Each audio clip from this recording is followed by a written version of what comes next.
K+ News Network presents. కేంద్ర హోంమంత్రి అమిత్ షా వెంటనే రాజీనామా చేయాలి కాంగ్రెస్ పార్టీ డిమాండ్.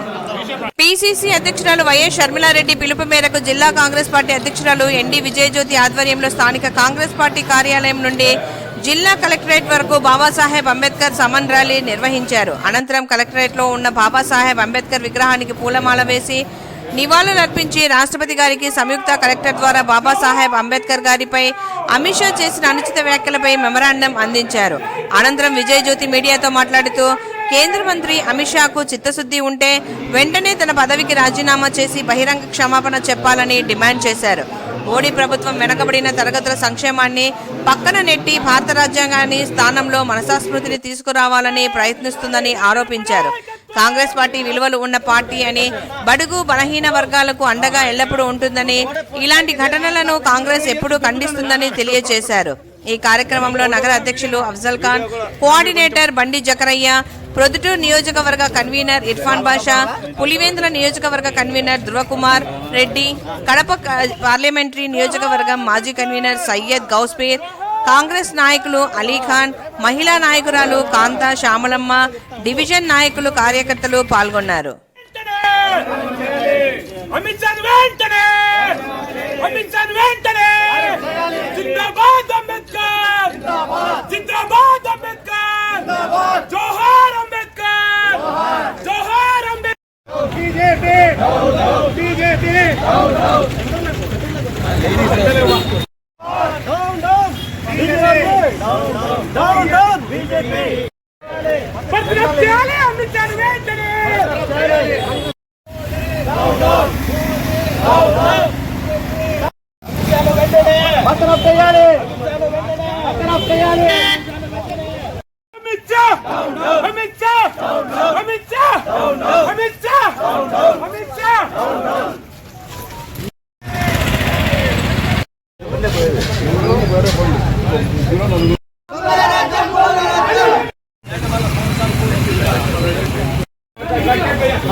కొట్లాడదండి. కొట్లాడదండి.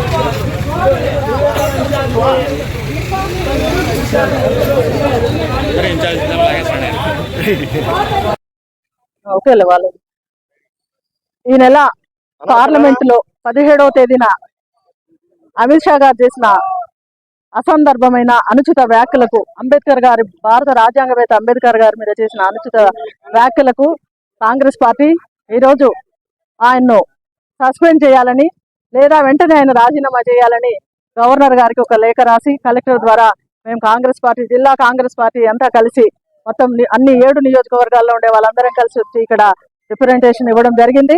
ప్రజా దేవాలయంగా అనుకున్నటువంటి పార్లమెంట్ లో ఆ రకంగా భారతదేశ రాజ్యాంగాన్ని రాసినటువంటి అంబేద్కర్ గారి మీద ఆ రకంగా వ్యాఖ్యలు చేయడం అనేది కరెక్ట్ అయిన కాదు. ప్రతి ఒక్కరిని అవమానించినట్లు అయింది. అది ఆ మొదటి నుంచి ప్రపంచమంతా కూడా కొనియాడేటువంటి భారత రాజ్యాంగాన్ని రాసి బడుగు బలహీన వర్గాలు ప్రజలందరూ సమానమైన సమాన హక్కులు ఆ రాజ్యాంగంలో పొందుపరిచి కుల మతాలకు అతీతంగా మన యొక్క దేశము ప్రజాస్వామ్య దేశంగా ఉన్నటువంటి పరిస్థితులలో ఇప్పుడున్నటువంటి అమిత్ షా గారు ముఖ్యంగా ఆయన ఈ దేశానికి చీడ పురుగులా ఉన్నారు. మనోధర్మాన్ని తీసుకురావాలనే ఉద్దేశంతో ఈ రకంగా మాట్లాడడం అనేది కరెక్ట్ కాదు. అదే విధంగా బీసీ కులాల నుంచి వచ్చినటువంటి ప్రధానమంత్రి మోడీ గారు కూడా దాన్ని సమర్థిస్తూ తర్వాత దాన్ని వ్యతిరేకించడంగా ఉండడం మరి కరెక్ట్ కాదు. కాబట్టి మేము ఈరోజు కాంగ్రెస్ పార్టీ దాన్ని వ్యతిరేకిస్తూ మేము అమిత్ షాను రాజీనామా చేయమని, లేకపోతే గవర్నర్ గారిని అతను ఆ పదవి నుంచి తొలగించమని మేము డిమాండ్ చేస్తూ ఈ లెటర్ ఇవ్వడం జరుగుతూ ఉంది. ఇప్పుడు చూస్తా ఉన్నాం, ఇది ఒక్కరికి సంబంధించింది కాదు, భారతదేశ ప్రజలందరినీ అవమానించినట్లే.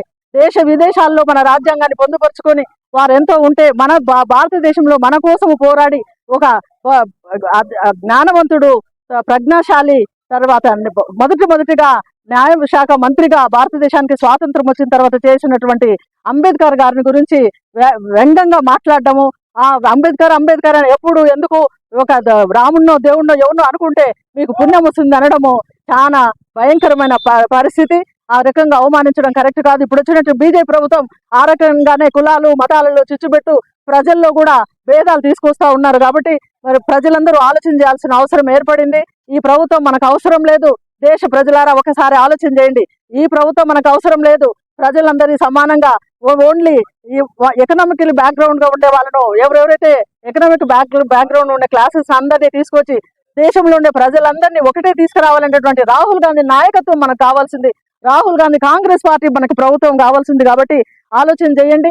మనం క్షేమంగా ఉండాలంటే కులమతాలు లేకుండా ముఖ్యంగా స్త్రీలను ప్రతి కుటుంబంలోనూ స్త్రీలు ఉన్నారు. ఈ దేశంలో ఏ కులము మతము లేకుండా ప్రతి స్త్రీలను ముందుకు తీసుకొచ్చి వాళ్ళని ఒక చట్టసభల్లో నిలబెట్టి తర్వాత దళితులు వీరు అనే తేడా లేకుండా అందరినీ చట్టసభల్లోకి ఏర్పాటు చేసి న్యాయమైన పరిపాలన అందించేటువంటి రాజ్యాంగాన్ని ఇచ్చేటటువంటి గొప్ప తత్వవేత్త అయినటువంటి అంబేద్కర్ గారిని ఆ రకంగా మాట్లాడితే ఈ దేశంలో ఎక్కడ తర్వాత ఈ రకంగా మాట్లాడితే ఇంకా ఎవరికి న్యాయం జరుగుతుంది? ఈ ప్రభుత్వంలో ఇప్పటికే ప్రజలు అంగీకరించలేదు.